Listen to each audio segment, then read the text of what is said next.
Muchas una nueva gracias, señora intervención en presidenta este de la Asamblea debate. Nacional. Saludo con los colegas asambleístas, con el pueblo ecuatoriano que seguramente nos está escuchando a través de los medios digitales y legislativos. Saludo también con los comparecientes ante el seno de la Asamblea Nacional. Señora presidenta, voy quizás a referirme de manera muy puntual a las diferentes comparecencias del día de hoy.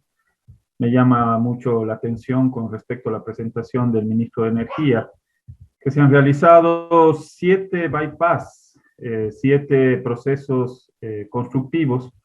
Eso no es más que el reflejo de la improvisación en torno a ese fenómeno natural que se viene dando en la provincia, en las provincias amazónicas.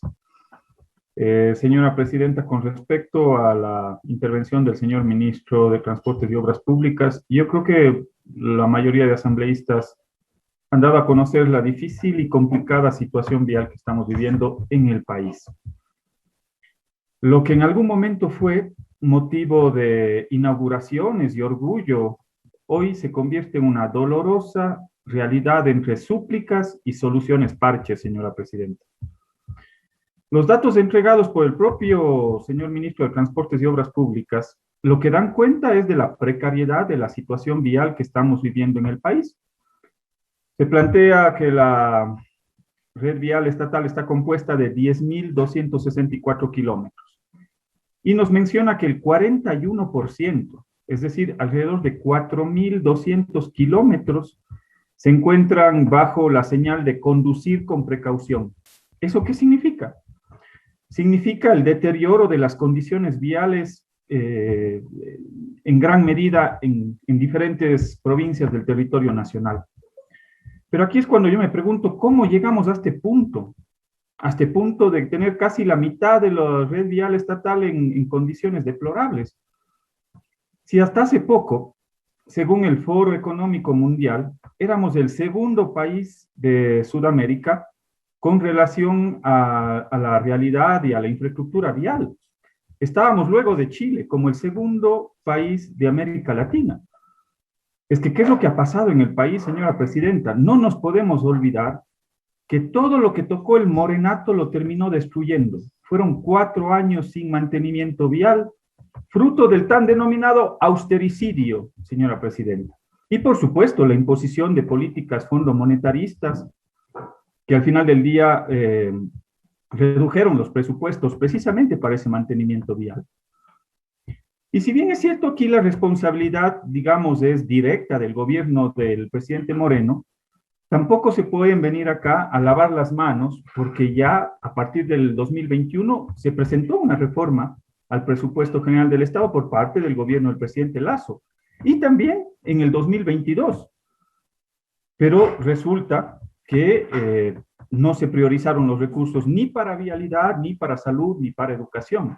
Entonces el problema es de fondo, es el modelo el que está detrás. Más allá de las diferentes intervenciones de los colegas asambleístas, que yo las valoro con respecto a las realidades locales.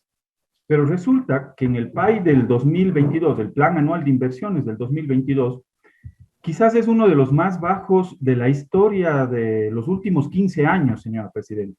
Resulta que pasamos en el país de inversiones de 8.000, 7.000 millones de dólares en el Plan Anual de Inversiones a 1.800 millones de dólares en el 2022. Entonces es el claro y el grave reflejo de lo que se ha denominado como el austericidio. Y la excusa más fácil, digamos, de las diferentes autoridades, tanto en el ámbito de las diferentes carteras de Estado, Ministerio de Salud, Ministerio de Educación, Obras Públicas, la excusa más fácil es que no hay plata, no hay dinero. Entonces aquí es cuando yo me pregunto, señora presidenta y colegas asambleístas, ¿qué es lo que van a hacer con esos cerca de 1.900 millones de dólares de la ley económica del presidente Lasso? Pues son 1.900 millones de dólares adicionales fruto del sacrificio de la clase media, de la clase trabajadora, de los artesanos, de los diferentes actores de la economía popular y solidaria. ¿Qué es lo que van a hacer con esos 1.900 millones de dólares de la ley de Lasso? Y aquí es cuando yo me pregunto, ¿qué es lo que van a hacer con esos excedentes de los ingresos petroleros? No se olviden que en el presupuesto del 2022 El presupuesto que estaba colocado como precio referencial del barril de petróleo estaba en $59. Pero resulta que hoy el precio del barril de petróleo podría estar sobre los $80. Hay $20 por cada barril de petróleo adicional. El ministro de Energía nos decía que tenía cerca de 490,000 barriles de petróleo diarios que se producían. Estamos hablando de cerca de $10 millones adicionales a los valores presupuestados. ¿Qué va a pasar con esos recursos?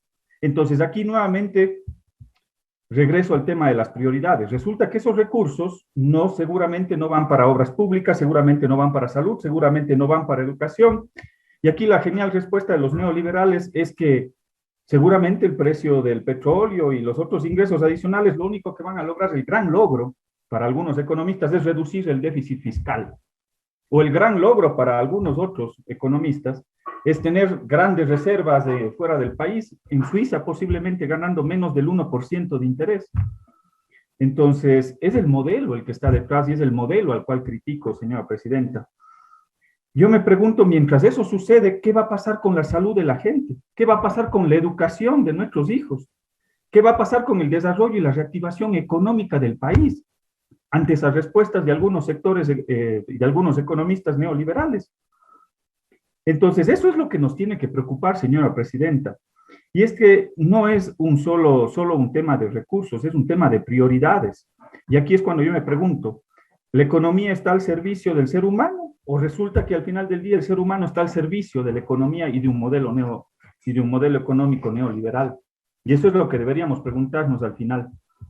¿De qué sirvió? Ahí hago una reflexión. ¿De qué sirvió, por ejemplo, el esfuerzo de los trabajadores de Petroecuador, que yo los reconozco, que en Navidad, en fiestas de fin de año, lograron recuperar el bombeo de petróleo? ¿De qué les sirve todos esos esfuerzos? Yo les felicito a los trabajadores de Petroecuador. Si esos recursos adicionales al final del día no les va a servir para poder desarrollar a sus pueblos, a la Amazonía, si no va a lograr resolver los problemas de salud, de educación, de conectividad del país.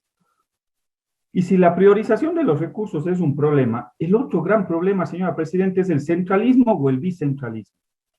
Y resulta que provincias como Guayas o como Pichincha, que está bien que puedan tener conectividad y vías de primer nivel, pero ¿qué pasa con el resto de provincias del país? Si ustedes revisan el mapa que nos presentó el señor ministro de Transportes y Obras Públicas, lo que está en azul da cuenta de que se encuentra en una situación buena la vialidad.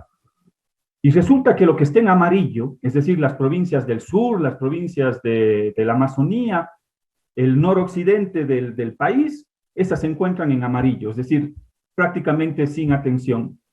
Entonces, aquí es cuando no se entiende cómo se priorizan esos recursos bajo la visión centralista. Hay un ofrecimiento del presidente Guillermo Lasso de cerca de $150 millones para el funcionamiento del metro de Quito. En buena hora, porque me parece que los sistemas de movilidad alternativos y masivos son los que debería incentivarse en el país. Pero ¿qué sucede con el resto de provincias del país? Si hay $150 millones para Quito, ¿por qué no hay para Sucumbíos? ¿Por qué no hay para Orellana? ¿Por qué no hay para Azuay? Aquí tenemos que estar mendigando. Entiendo una reunión que tuvimos con el ministro, que hay cerca solo de $30 millones para darle mantenimiento en algo a la red vial del sur del país y sobre todo de la provincia de Azuay. Entonces, aquí es cuando se logra complementar la prioridad con el centralismo. Y eso es algo lo cual yo definitivamente no comparto y, por supuesto, lo combatiremos desde el ámbito que corresponda, sobre todo en la realización de leyes y en el ámbito de la fiscalización. El austro y el sur del país no pueden seguir rezagados, señora presidenta, con mantenimientos parches, con muchos anuncios y pocas concreciones.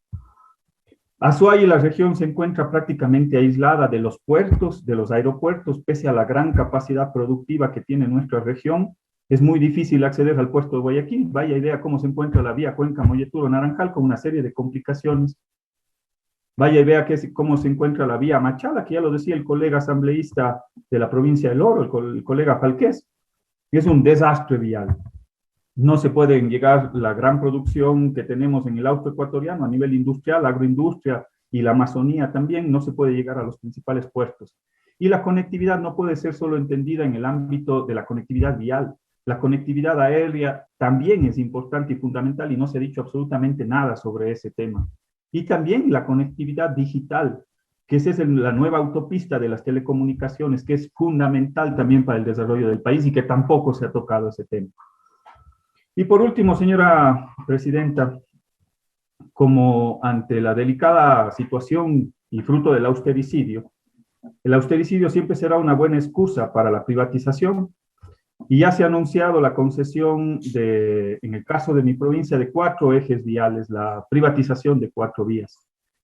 Yo puedo estar en contrario a esa decisión, al final la tomará el ministro y el gobierno del presidente Lasso.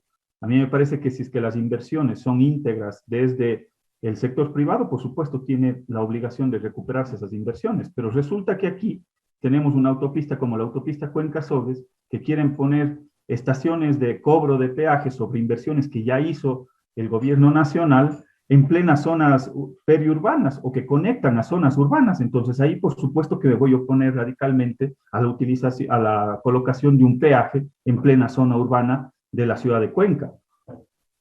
Y por último, señora presidenta, y quizás con esto termino, la historia al final del día terminará reconociendo y categorizando a cada uno de los gobiernos, a los gobiernos que hicieron las obras, a los gobiernos que los destruyeron y, por supuesto, a los gobiernos que las vendieron. Muchas gracias, señora presidenta y colegas asambleístas. Intervención del asambleísta Juan Cristóbal Lloret. Asambleísta Juan Lloret, vamos a darle